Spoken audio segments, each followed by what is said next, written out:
ಎಲ್.ಕೆ. ಅಡ್ವಾಣಿಗೆ ಈಗ ಭಾರತ ರತ್ನ ಘೋಷಣೆ ಮಾಡಲಾಗಿದೆ. ಮಾಜಿ ಉಪಪ್ರಧಾನಿ ಎಲ್.ಕೆ. ಅಡ್ವಾಣಿಗೆ ಭಾರತದ ಅತ್ಯಂತ ಉನ್ನತ ನಾಗರಿಕ ಗೌರವ ಭಾರತ ರತ್ನವನ್ನ ಈಗ ಅನೌನ್ಸ್ ಮಾಡಿದ್ದಾರೆ. ಟ್ವಿಟರ್ನಲ್ಲಿ ಮಾಹಿತಿಯನ್ನು ಹಂಚಿಕೊಂಡಿದ್ದಾರೆ ಪ್ರಧಾನಿ ಮೋದಿ.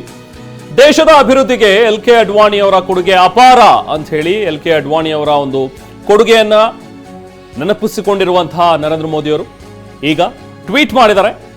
ಟ್ವೀಟ್ ಮಾಡುವ ಮೂಲಕ ಈ ಒಂದು ಮಾಹಿತಿಯನ್ನ ಖಚಿತಪಡಿಸಿದ್ದಾರೆ. ಎಲ್.ಕೆ. ಅಡ್ವಾಣಿಗೆ ಭಾರತ ಸರ್ಕಾರ ನೀಡುವಂತಹ ದೇಶದ ಅತ್ಯುನ್ನತ ನಾಗರಿಕ ಗೌರವ ಭಾರತ ರತ್ನವನ್ನ ಕೊಡಲಾಗುತ್ತೆ. ಮತ್ತಷ್ಟು ಡೀಟೇಲ್ಸ್ ಪಡಿತಾ ಹೋಗೋಣ. ನಮ್ಮ ಪ್ರತಿನಿಧಿ ಹರೀಶ್ ಈಗ ನಮ್ಮ ಜೊತೆಗೆ ಜಾಯ್ನ್ ಆಗಿದ್ದಾರೆ. ಹರೀಶ್, ಈಗ ಮೊನ್ನೆಯಷ್ಟೇ ಕರ್ಪೂರಿ ಠಾಕೂರ್ ಅವರಿಗೆ ಅನೌನ್ಸ್ ಆಗಿದ್ದಂತಹ ಭಾರತ ರತ್ನ ಈಗ ಮತ್ತೊಂದು ಇದೇ ವರ್ಷದಲ್ಲಿ 2024ನೇ ಸಾಲಿನಲ್ಲಿ ಎಲ್.ಕೆ. ಅಡ್ವಾಣಿ ಅವರಿಗೆ ಈಗ ಭಾರತ ರತ್ನ ಘೋಷಣೆ ಆಗಿದೆ.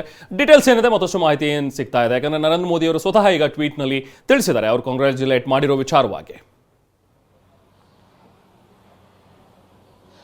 ಹೌದು ರೆಹಮಾನ್, ಗಣರಾಜ್ಯೋತ್ಸವಕ್ಕೂ ಮುನ್ನ ಭಾರತ ರತ್ನವನ್ನ ಘೋಷಣೆ ಮಾಡಿದ್ರು. ಅದು ಕರ್ಪೂರಿ ಠಾಕೂರ್ ಬಿಹಾರ್. ನಿಮ್ಮ ಉಬ್ಬಿದ ರಕ್ತನಾಳಗಳ ಸಮಸ್ಯೆಗೆ ಎವಿಸ್ ಆಸ್ಪತ್ರೆಯಲ್ಲಿ ಕೇವಲ 30 ನಿಮಿಷದ ಲೇಸರ್ ಚಿಕಿತ್ಸೆಯೊಂದಿಗೆ ಮುಕ್ತಿ ಹೊಂದಬಹುದು. ಹೆಚ್ಚಿನ ವಿವರಗಳಿಗಾಗಿ ಸಂಪರ್ಕಿಸಿ 8088837300. ಮಾಜಿ ಮುಖ್ಯಮಂತ್ರಿ, ಹಿಂದುಳಿದ ವರ್ಗದ ನಾಯಕ, ಹಿಂದುಳಿದ ವರ್ಗದವರಿಗಾಗಿ ಹೋರಾಟ ನಡೆಸಿದಂತಹ ಕರ್ಪೂರಿ ಠಾಕೂರ್ ಅವರಿಗೆ ಭಾರತ ರತ್ನ ಘೋಷಣೆಯನ್ನ ಮಾಡಿತ್ತು. ಈಗ ಕೇಂದ್ರ ಸರ್ಕಾರ ಮತ್ತೊಂದು ಘೋಷಣೆಯನ್ನ ಮಾಡಿರುವಂತಹದ್ದು ಬಿಜೆಪಿಯ ಹಿರಿಯ ನಾಯಕ, ಕೇಂದ್ರದ ಮಾಜಿ ಸಚಿವ, ಮಾಜಿ ಉಪ ಪ್ರಧಾನಿ ಎಲ್.ಕೆ. ಅಡ್ವಾಣಿ ಅವರಿಗೆ ಈಗ ಭಾರತ ನಿಮ್ ಜೊತೆಗೆ ನಾನು ಮಾತಾಡ್ತೇನೆ. ಈಗ ಬಿಜೆಪಿ ಮುಖಂಡರಾಗಿರುವಂತಹ ಕೆ.ಸಿ. ಈಶ್ವರಪ್ಪ ಅವರು ಇದನ್ನು ಮಾತಾಡೋಣ. ಈಶ್ವರಪ್ಪ ಅವರೇ, ಎಲ್.ಕೆ. ಅಡ್ವಾಣಿ ಅವರಿಗೆ ಭಾರತ ರತ್ನ ಘೋಷಣೆ ಆಗಿದೆ. ತಮ್ಮ ಮೊದಲ ಪ್ರತಿಕ್ರಿಯೆ ಏನು ಹೇಳ್ತೀರಿ? ಎಲ್ಲ ರಾಜಕಾರಣಿಗಳಿಗೂ ಕೂಡ ಮಾದರಿ ರಾಜಕಾರಣಿಯಾಗಿದ್ದಂಥವ್ರು ಮಾನ್ಯ ಎಲ್.ಕೆ. ಅಡ್ವಾಣಿ ಅವರು.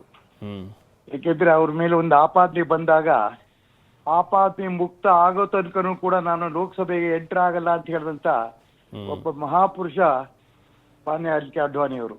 ನಮ್ಮೆಲ್ಲರೂ ಕೂಡ ಹಿರಿಯರು, ಮಾರ್ಗದರ್ಶಕರಾದ ಲಾಲ್ ಕೃಷ್ಣ ಅದ್ವಾನಿ ಅವರಿಗೆ ಭಾರತ ರತ್ನ ಸಿಕ್ಕಿದೆ ಅಂತ ಕೇಳಿದ್ದಕ್ಕೇನೆ ನಮ್ಮ ಎರಡೂ ಕಿವಿಗಳು ಪವಿತ್ರ ಅಂತ ನಮ್ಗೆ ಅನ್ಸುತ್ತೆ.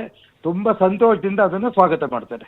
ಓಕೆ, ಈಶ್ವರಪ್ಪ ಅವರೇ, ಈಗ ಮೋದಿ ಅವರು ಕೂಡ ಟ್ವೀಟ್ ಮಾಡಿ ಹೇಳಿದ್ದಾರೆ, ಎಲ್.ಕೆ. ಅಡ್ವಾಣಿ ಅವರು ಉಪ ಪ್ರಧಾನಿಗಳಾಗಿದ್ದಾಗ, INB ಮಿನಿಸ್ಟರ್ ಆಗಿದ್ದಾಗ, ಹೋಮ್ ಮಿನಿಸ್ಟರ್ ಆಗಿದ್ದಾಗ ಅವರ ಕೊಡುಗೆ ಅಪಾರ ಭಾರತಕ್ಕೆ, ಸೊ ಅಭಿವೃದ್ಧಿಗೆ ಸಾಕಷ್ಟು ಕೊಡುಗೆಯನ್ನು ನೀಡಿದ್ದಾರೆ ಅನ್ನುವಂಥದ್ದನ್ನ ಸ್ಮರಿಸ್ಕೊಂಡಿದ್ದಾರೆ. ನೀವೇನು ಹೇಳ್ತೀರಿ? ನೀವು ಹೇಗೆ ಅದನ್ನು ಬಣ್ಣಿಸ್ತೀರಿ? ಈಗ ಅವರು ಪ್ರಧಾನಮಂತ್ರಿ, ದೇಶದ ಅನೇಕ ಹುದ್ದೆಗಳನ್ನ ಪಡೆದಂತ ಸಂದರ್ಭದಲ್ಲಿ ಅಭಿವೃದ್ಧಿ ಮಾಡಿದ್ದು ಹೌದು. ಆದ್ರೆ ದೇಶದ ಅಭಿವೃದ್ಧಿ ಮಾಡ್ಬೇಕಾದ್ರೆ ಉನ್ನತ ಸ್ಥಾನಕ್ಕೆ ಹೋಗ್ಬೇಕಲ್ಲ. ಉನ್ನತ ಸ್ಥಾನಕ್ಕೆ ಹೋಗ್ಬೇಕಾದ್ರೆ ಸಂಘಟನೆ ಬಹಳ ಮುಖ್ಯ. ನನಗೆ ಇನ್ನೂ ನೆನಪಿದೆ, ಅಟಲ್ ಬಿಹಾರಿ ವಾಜಪೇಯಿ ಅವರು ಮತ್ತು ಲಾಲ್ ಕೃಷ್ಣ ಅದ್ವಾನಿ ಅವರು ಕರ್ನಾಟಕಕ್ಕೆ ಬಂದು ದಕ್ಷಿಣ ಭಾರತದ ಬಿಜೆಪಿಯ ಕೆಲವೇ ಪದಾಧಿಕಾರಿಗಳ ಜೊತೆ ಒಂದು ಸಭೆ ಮಾಡಿದ್ರು ಅವರು. ಆ ಸಭೆಯಲ್ಲಿ ಇಡೀ ದಕ್ಷಿಣ ಭಾರತದಿಂದ ಬಂದವರು 50 ಜನ.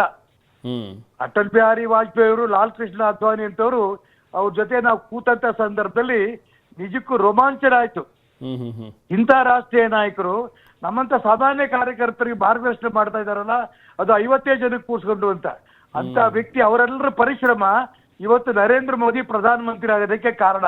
ಹಾಗಾಗಿ ಭಾರತ ರತ್ನಕ್ಕೆ ಒಂದು ಒಳ್ಳೆ ಗೌರವ ಸಿಕ್ಕಿದೆ ಅಂತ ಮಾತನ್ನು ಈ ಸಂದರ್ಭ ನಾನು ಹೇಳಕ್ಕೆ ಇಷ್ಟಪಡ್ತೇನೆ. ಓಕೆ, ಹಾಗೆ ಈಶ್ವರಪ್ಪ ಅವರೇ, ಅವರ ಜೊತೆಗೆ ಒಡನಾಟ ಅಥವಾ ಅವರನ್ನ ಭೇಟಿಯಾದಂಥದ್ದು, ಪರ್ಸನಲ್ ಆಗಿ ಅವರನ್ನ ಭೇಟಿಯಾಗಿ ಅವರಿಂದ ಪ್ರಭಾವಿತರಾಗಿದ್ದಂಥದ್ದು, ಸೊ ಯಾವ ವಿಚಾರಗಳು ಈಶ್ವರಪ್ಪ ಅವರೇ ಅವರಿಂದ ಪ್ರಭಾವಿತರನ್ನಾಗಿ ಮಾಡಿದ್ದು ನಿಮ್ಮನ್ನ? ಅವ್ರದ್ದು ರಥಯಾತ್ರೆ ಆಗ್ತಾ ಇರೋ ಸಂದರ್ಭದಲ್ಲಿ ನಾನು ಕರ್ನಾಟಕ ರಾಜ್ಯದ ಬಿಜೆಪಿ ಅಧ್ಯಕ್ಷ ಆಗಿದ್ದೆ. ರಥಯಾತ್ರೆ ಸಂದರ್ಭದಲ್ಲಿ ಅವ್ರ ಜೊತೆ ಪ್ರವಾಸ ಮಾಡ್ತಾ ಇರೋ ಸಂದರ್ಭದಲ್ಲಿ ಅವರೇ ಹೇಳೋರು, ಈ ಊರು, ಇಂಥ ಊರಿನಲ್ಲಿ ಇಂಥ ಹಿರಿಯ ಕಾರ್ಯಕರ್ತರು ಇದ್ರು, ಅವ್ರು ಇದಾರ ಅಂತ ಇನ್ನು ಆ ಊರು ಎಂಟರ್ ಆಗಕ್ಕಿಂತ ಮುಂಚೆನೆ ಕೇಳೋರು ಅವರು. ಅಂದ್ರೆ ಇವತ್ತು ರಾಜಕಾರಣಿಗಳು ಅಂದ ತಕ್ಷಣ ಸಾಮಾನ್ಯ ಕಾರ್ಯಕರ್ತರ ಪರಿಚಯ ಎಷ್ಟು ಬಡ್ಡಿ ಇರುತ್ತೋ ಬಿಡುತ್ತೋ ಗೊತ್ತಿಲ್ಲ. ಅನೇಕ ವರ್ಷಗಳಿಂದ ಕರ್ನಾಟಕ ರಾಜ್ಯವನ್ನ ಪ್ರವಾಸ ಮಾಡಿ ಪ್ರತಿ ಊರಿನ, ತಾಲೂಕಿನ, ಜಿಲ್ಲೆಯ, ರಾಜ್ಯದ ಪ್ರಮುಖ ಕಾರ್ಯಕರ್ತರ ಹೆಸರು ನೆನ್ಪಿಟ್ಕೊಂಡು ಬೆಳೆಯೋದಿಕ್ಕೆ, ಅವ್ರಿಗೂ ಪ್ರೋತ್ಸಾಹ ಕೊಡೋದಿಕ್ಕೆ ಮಾನ್ಯ ಲಾಲ್ ಕೃಷ್ಣ ಅದ್ವಾನಿ ಅವರ ಪ್ರಯತ್ನ ನಿಜಕ್ಕೂ ನಮ್ಮೆಲ್ಲರೂ ಕೂಡ ಒಂದು ರೀತಿ ಮಾದರಿ ಅಂತ ನಾನು ಭಾವಿಸ್ತೇನೆ. ನಿಜ ಈಶ್ವರಪ್ಪ, ನೀವು ಒಂದು ಒಳ್ಳೆ ಮಾತು ಹೇಳಿದ್ರಿ. ಇವತ್ತು ನರೇಂದ್ರ ಮೋದಿ ಅವರು ಪ್ರಧಾನಿ ಆಗಿರೋದಕ್ಕೆ, ಬಿಜೆಪಿ ಈ ಮಟ್ಟಕ್ಕೆ ಪಕ್ಷ ಸಂಘಟನೆ ಆಗೋದಕ್ಕೆ ಪ್ರಮುಖ ಕಾರಣಕರ್ತರಲ್ಲಿ ಅಡ್ವಾಣಿಜಿ ಬಹಳ ಪ್ರಮುಖರಾಗ್ತಾರೆ ಅಂತ ಹೇಳಿ. ಅಟಲ್ ಬಿಹಾರಿ ವಾಜಪೇಯಿ ಅವರಾಗಿರ್ಬೋದು, ಅಡ್ವಾಣಿ ಅವರು ಗ್ರಾಸ್ ರೂಟ್ ಲೆವೆಲ್ನಲ್ಲಿ ಆ ಪಕ್ಷವನ್ನ ಸಂಘಟನೆ ಮಾಡಿದಂತಹ ರೀತಿ ಅಭೂತಪೂರ್ವ ಅಂತ ಹೇಳಿ ಈಶ್ವರಪ್ಪ ಅವರೇ. Yes sir. Yes thank you Eshwarappa ಅವರೇ, ತನ್ನ ಜೊತೆ ಮಾತನಾಡಿದ್ರಿ. ಇದು ಈಶ್ವರಪ್ಪ ಅವರ ಮಾತುಗಳು. ಸ್ವತಃ ನರೇಂದ್ರ ಮೋದಿಯವರು ಕೂಡ ಟ್ವೀಟ್ ಮಾಡಿ ವಿಚಾರವನ್ನು ತಿಳಿಸಿದ್ದಾರೆ. ಗ್ರಾಸ್ ರೂಟ್ ಲೆವೆಲ್ನಲ್ಲಿ ಅದು ಪಕ್ಷವನ್ನು ಸಂಘಟನೆ ಮಾಡಿರುವಂಥದ್ದು, ಅದು ಪಕ್ಷದ ಕಟ್ಟಕಡೆಯ ಒಬ್ಬ ಕಾರ್ಯಕರ್ತ, ಒಬ್ಬ ಸಣ್ಣ ಪುಟ್ಟ ಕಾರ್ಯಕರ್ತ ಅನ್ನುವಂಥದ್ದು ಕೂಡ ಸಾಕಷ್ಟು ಗಮನವನ್ನು ಹರಿಸಿದಂಥ ಒಂದು ರೀತಿ, ಎಲ್ಲರನ್ನೂ ಕೂಡ ಒಗ್ಗೂಡಿಸಿ ಒಂದು ಪಕ್ಷವನ್ನು ಸಂಘಟನೆ ಮಾಡಿದಂಥ ರೀತಿ, ಅದರ ಶ್ರೇಯ ಖಂಡಿತವಾಗ್ಲೂ LK ಅಡ್ವಾಣಿ ಅವ್ರಿಗೂ ಕೂಡ ಸಲ್ಲಲೇಬೇಕು ಅನ್ನುವಂಥದ್ದನ್ನು ಈಶ್ವರಪ್ಪ ಅವರು ಕೂಡ ಮಾತನಾಡ್ತಾ ಹೇಳ್ತಾ ಇದ್ರು. ಹಾಗೆ ಇವತ್ತು ನರೇಂದ್ರ ಮೋದಿಯವರು ಅಥವಾ BJP ಅಧಿಕಾರದಲ್ಲಿದೆ, ಇಷ್ಟರ ಮಟ್ಟಿಗೆ BJP ಪಕ್ಷ ಸಂಘಟನೆ ಆಗಿದೆ ಅಂತ ಹೇಳಿದ್ರೆ ಅದಕ್ಕೆ ಕಾರಣಕರ್ತರಲ್ಲಿ ಪ್ರಮುಖರಾದಂಥವ್ರು ಅಂದರೆ ಅದು LK ಅಡ್ವಾಣಿ ಅವರಿಗೆ ಈಗ ಭಾರತ ರತ್ನವನ್ನು ಘೋಷಣೆ ಮಾಡಲಾಗಿದೆ.